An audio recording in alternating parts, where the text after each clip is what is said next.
Hey there, matchmakers. Welcome back to another training session. I'm Ken, the CEO and founder of Kupid. This is step 4, how to use the Kupid Business Suite. So next up on the list is we're going to go through the Kupid app and we're going to actually use a couple different tools here on the bottom. So we just went through the directory and that was step 3. So make sure you watch these videos in order or you can always come back to them later. So the first thing we're going to do is as we have a client, things start to change in the app. We get a lot more information. And there's lots of tools that the Kupid team has built out to help you be more efficient in your business. First things first, we can see our tasks at the bottom here. So let's say I'm on the go or I'm at brunch and I meet a person I really want to follow up with and I want to remind myself to follow up. I can create a task like we did in the last video. So create a task, add a due date, add a time, add a description. I might relate it to one of my clients and I might set a priority as well. So all of that can be done from the dashboard. And then of course you can change these around, or let's say I've already called back this person. I can click there just to end that task and get it removed off my list. The first tool in your business suite is actually your client timeline view. So this is everything you've done with your client.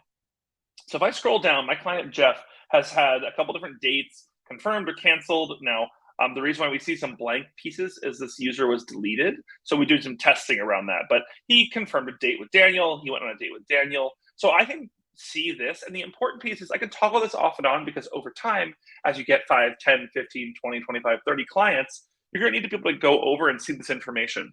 The important piece here is we don't want you to have to ask your client, did you go on the date? How was it? What happened?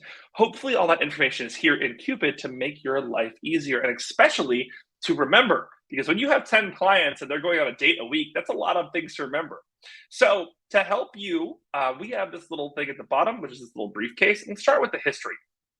So history is actually going to be every profile you've ever viewed on Kupid.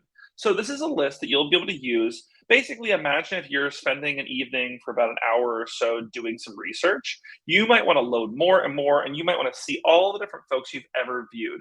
And hopefully, if we click this, cross our fingers, it links to that person's profile. It didn't work this time.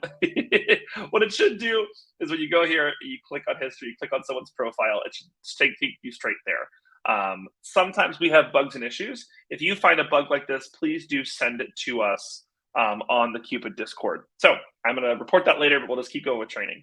So next piece is tasks. Of course, you can put tasks inside the directory as we did on the last training. You can add, you can filter your tasks, you can make them descending or ascending. You can sort by the due date, the top priority, vice versa. All this is to help you as you build your business, you do more with it. You're going to have to keep up with more things. There'll be networking events, there'll be follow-ups, all kinds of things.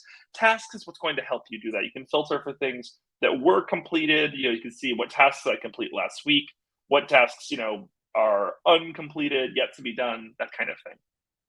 Next is your notes. So you can go back and see all the notes that you've made on someone. You can see, oh, I made a note on this person. I can go back to their profile and check it out if I want some more information on that person.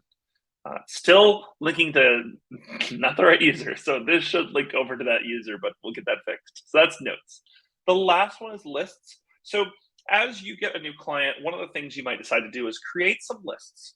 You might create a list, right here, I said Jackie's potential matches. Of course, you're going to search online and offline. You're going to screen people, but you also might want to put them into a list and say, okay, I found 7 people I think they're going to be interesting for Jackie.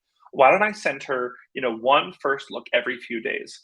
I think it would be a bad idea, matchmakers, to send, your client 5 first looks at once. It doesn't help them focus, doesn't help them take time and actually invest into someone.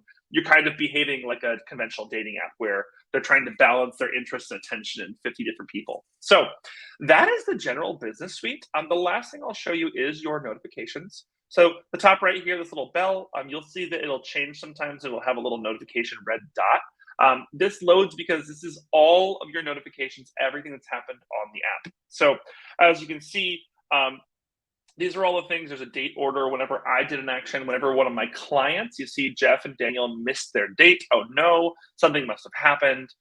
We could even see something like Daniel rated Jeff. So let's actually be able to view his rating and see, okay, he kind of matches Daniel a little bit, like 4 out of 5 stars. What do you like about this person? What do you not like? Perfect. This is all really helpful for us. So we can basically see a top-down view of everything that's happening in Kupid that applies to us and our business from our notifications or our activity, whatever you want to call it. That's the business suite in total. Next up, we're going to get into your hamburger menu in the top left, but we'll do that in the next training. And that's really going to be most of your like functionality settings and tools for the Kupid app. And I'll see you in that video. Thanks, y'all.